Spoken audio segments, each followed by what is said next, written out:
And if they did, I would be calling them out for doing so. They do it in the name of a perverted form that they believe is Islam, but it's radicalized jihadist Islam. So, here's an article.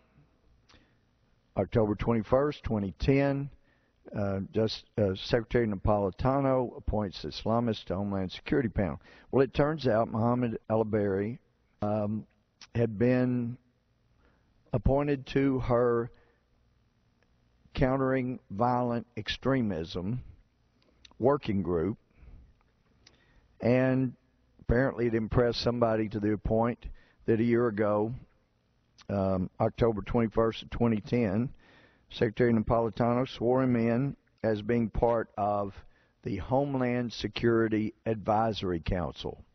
As we found out today from Secretary Napolitano, he was also given a secret security clearance. We've also seen from other articles we've talked about here before that the White House, and as we found out today, Homeland Security has implicit trust of the President of the Islamic Society of North America, ISNA, even though ISNA was found to be a named co-conspirator in funding terrorism in the Holy Land Foundation trial. Now, CARE, same way, named co-conspirator in the Holy Land Foundation trial. The original prosecutor's thoughts were, the Bush administration, those I've talked to, intended do everything they could to get convictions because they they had the documentation that these groups were doing some charity work and actually doing some, but then sending money, really, the basis of their group, send money to Hamas to fund terrorism. And that's what they were convicted of, 105 counts as I recall. There was a move by CARE, some of the defendants, some not defendants, but named co-conspirators, to have their names struck from the pleadings so that people would not see that they were named co-conspirators.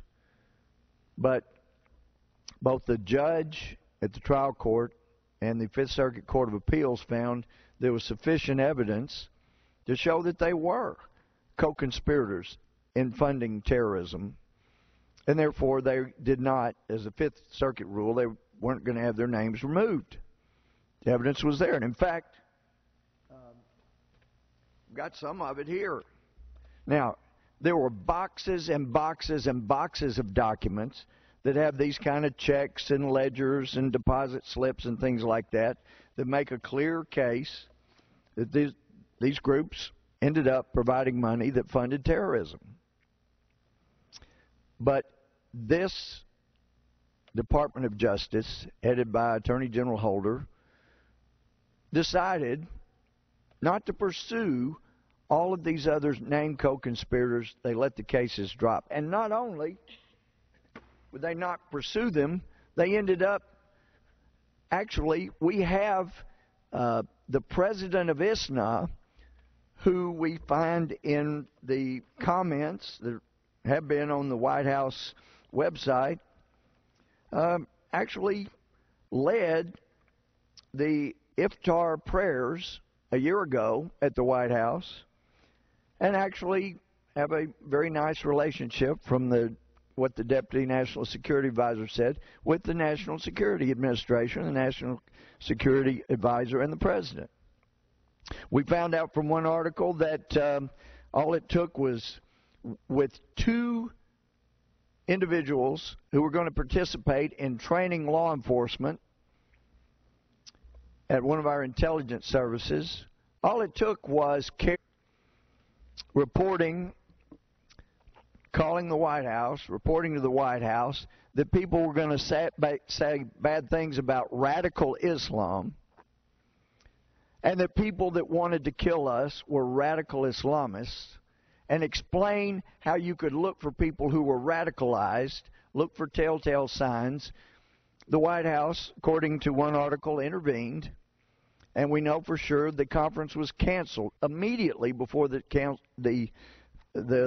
conference was to start. And we have an article indicating that actually now they're rewriting the rules so that if you are a government employee, you will not be able to do briefings on the threats of radical Islam. And also they will not pay for outside contractors who've spent their adult lives studying the issue, so that it will be left to volunteers like those from the Muslim Brotherhood who will come brief our intelligence, our State Department, our Justice Department, and the White House on issues to do with violent extremism. And then we find out more about this person. I'm told he's a very nice gentleman, Muhammad al-Biyari, that he's done a lot of nice things. But you don't have to look very far. You find out he was one of the featured speakers for the tribute. In fact, there's a flyer, the tribute to the great Islamic visionary, the Ayatollah Khomeini, who has done more to bring hate and war and death and torture into the modern age than most anybody in the last 40 years.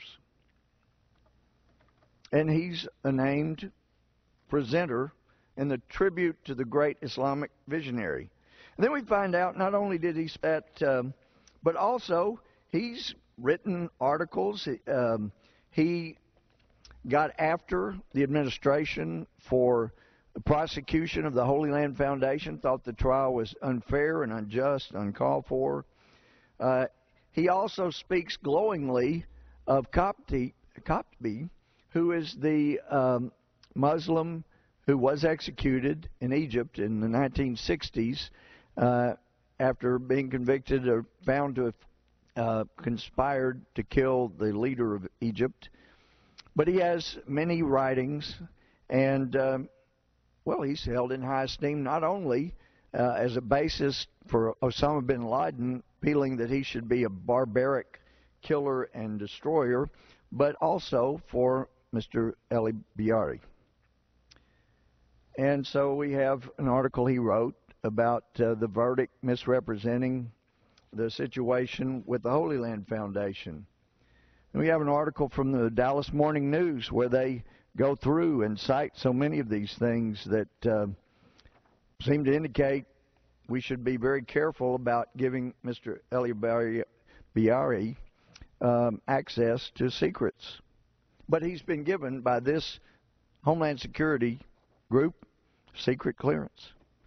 Then this interesting article from May of 2007, the OIC, Organization of Islamic Conference, has said, they reported in 2007, their words, that Islamophobia is the worst form of terrorism, and in fact, that means it's worse than flying commercial airliners into high-rise office buildings, worse than beheading preteen Christian girls on their way to school, worse than launching attacks from civilian areas in order to use retaliatory actions, propaganda part. Yeah, worse than that is to be an Islamophobe.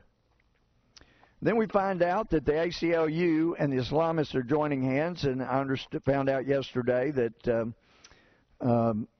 actually Mr. al-Biyari is working with the ACLU, but he's got a secret security clearance so he can work from the inside and from the outside, working with the ACLU to try to get documentation that will ultimately, if he gets it, and this administration may just do this, it will reveal sources and methods of how we are dealing with radical Islam or violent extremism. And he's working with these guys. But the ACLU and the Islamists are going after the FBI and trying to destroy their ability to actually fight those who want to destroy our country. There's an interesting article by Bill Gertz, October 5th of this year, and he points out that the anti-terror trainers were blocked. And according to people close to the conference I mentioned a while ago, the event was ordered postponed after Muslim advocacy groups contacted the Department of Homeland Security and the White House, including